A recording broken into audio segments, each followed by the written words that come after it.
Hey, I win for my fans here. Today I wanted to just make a quick video on how you can gank lanes that are always being pushed.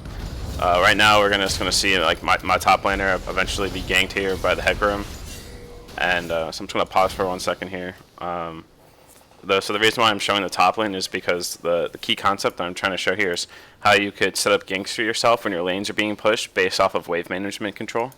So here, the reason why I'm showing this is because my top laner is about to die, and then the Silent's going to push, and I just want to point out the timestamp here is about 7:52. So hit play here. Okay, so he ends up staying into this wave so he can just push. So I'm just going to fast forward to this. So he's pushing, he's pushing, he's pushing. Now he's gonna head back. While this is happening, Hakram's clearing out his bot side. I had just took the Mountain Dragon during that gank, so it's a good trade. And I'm just gonna finish clearing my top side, and then I'll show you what happens from there. So I'm just gonna fast forward. I'm over here,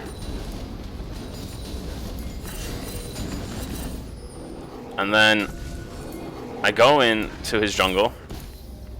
But I want to point out something here. So let me actually just rewind like a tad bit here.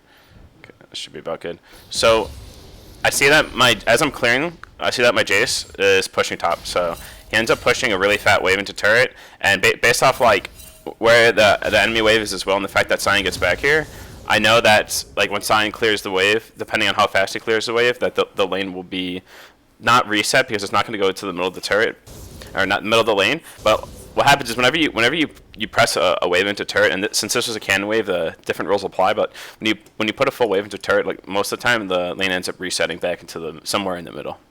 Again, depending on when the turret crashes and all this, and a bunch of other factors. Second thing is, if you ever have a wave that has multiple, 10 plus minions in a wave, then what's going to happen? Like, let's say there's more minions here for the red team. The second wave would come to the turret, and the turret would hit the second wave as well, and then it would actually push back towards the Jace. But anyways, so we saw at 7:52 that Sion was here, and he pushed the wave all the way to turret, and then he backed. Now he's back in the lane at 9:01. The reason why I bring this up is because we've seen Sion the entire time from 7:52 to 9:01. He has not placed a ward in this river. So unless the Hecarim put a ward in the river, this is not warded.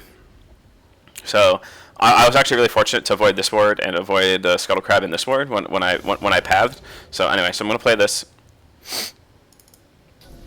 Running in. All right. So I go here and I check for the Scuttle Crab. The Gromp. Gromp's not there. I assume that when I see this, that Hecarim just cleared out his top side and is probably on the bot side of the map. I see that the Sion, he actually ends up pushing the wave, so he's not really thinking about this, and he's just pushing the wave. So obviously, like if he's going to push the wave, then on this next wave, it's going to be pushing towards my Jace, the top side of this lane. And this guy has no vision, right? Because it's at 7:52.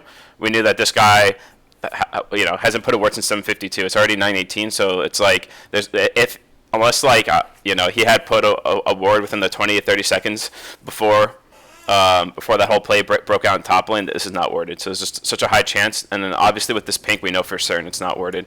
So basically, you can just deduce from this point that after Sion pushes this wave, he's going to go into the river and ward. So I start backing, and because I wasn't paying attention actually, but Jace pretty much pinged me to come do this, and it made perfect sense. And so he shows, Sion goes over to ward, and we kill him pretty much. Just a small thing to point out, like I keep, I'm doing an attack move as you always should with Udyr or any champion in the game, but also I'm moving it as I was attacking the Sion, I was moving in front of him so that way he couldn't use his ult to get out. He didn't have his ult, but if he did, it wouldn't have worked. So this isn't 100% the best example, just because I wasn't paying the most attention to the wave, but Jace let me know, hey, this guy's pushing the wave, and this guy hasn't put vision down forever, so this was just a really free gank. And this is something that I've seen. I've had a lot of people ask me this because I help a lot of people on Summoner School and things like that. Like they'll watching replays and they want to know what they can do when all their lanes are pushing, and this is a really neat trick because people are going to back, people are going to get ganked. Like this is a good example. My top laner got ganked, they both reset the lane, he pushed a huge wave. So just like looking at the wave, you can tell okay, this guy is, and judging by the time of the ward, that this guy's going to have to go ward. And even if this guy did have to go ward, which he would. Every time a lane resets, every time someone's being just like shoved to turret consistently, like let's just say like theoretically like Hecarim didn't gank, but my Jace shoved this to turret and backed, then still the same thing applies. As soon as both of these people, like as soon as Jace backs, Sion's gonna take that opportunity to back, and then the wave's gonna meet back in the middle. And we know that like since Sion's being pushed to turret the entire time, there's a high probability that the river won't be warded, and then you can just gank as soon as the lane resets. Like it's ganking when a lane resets, especially when two people just get back to lane, is such a opportune time to get like a free kill because like it's not expected and there's a higher probability that there's no vision there. So that's really all I wanted to say about this game. Yeah, peace out.